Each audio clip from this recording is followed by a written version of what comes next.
Our other headlines tonight: the cool cap that may prevent hair loss during chemo. An appeal tonight to raise money so more patients can benefit. D-Mob happy. The soldiers leaving the army and finding new lives working in the countryside. And the cut-out constables on parking duty outside schools with a little help from the pupils.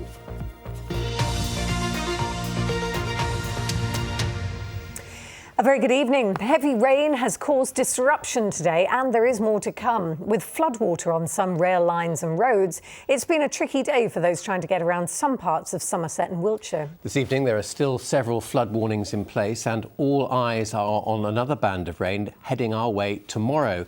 More on that from Ian in a moment, but first Andrew Plant is outside Swindon Station. Andrew. David, yeah, big, unexpected, unusual problems on the railways today. I'll show you exactly why in just a second, but let me show you exactly where first. Take a look at that. You can see all those stations that connect to Swindon there. That red line there, that's the one that's been closed all day. Trains diverted via Bath Spa, and that yellow line from Chippenham into Swindon, that's had speed restrictions on it too. And the upshot is thousands of people have had their journeys disrupted today, and all because of that deluge overnight, causing part of that track to become completely submerged. Like lanes in a swimming pool, the train tracks here underwater and the line from Parkway to Swindon completely impassable. The only option, a slow wait for the waters to seep away.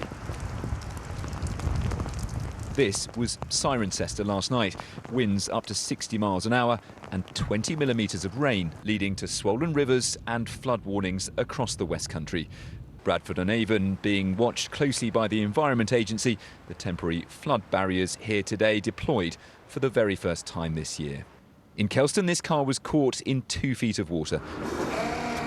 The recovery closing the road during rush hour this morning.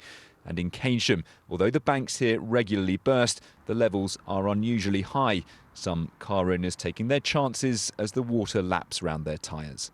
It's hoped the line between Parkway and Swindon will be back open tomorrow. The full impact of the rain, though, can take several days to drain downstream. Now, we've been trying to get a definitive answer on whether things will be back to normal tomorrow morning. We haven't had one yet. We'll try to let you know in the late news tonight. At the moment, though, it looks like they're just monitoring the situation pretty closely. Network Rail, by the way, say they have spent £4.5 million trying to make that section of the track more flood resilient. And I should add, GWR say if you had a ticket for today and your journey was disrupted, you could be entitled to a refund. If you fit that category, they say you should get in touch. OK, Andrew, thanks very much for that. Well, let's go to Ian.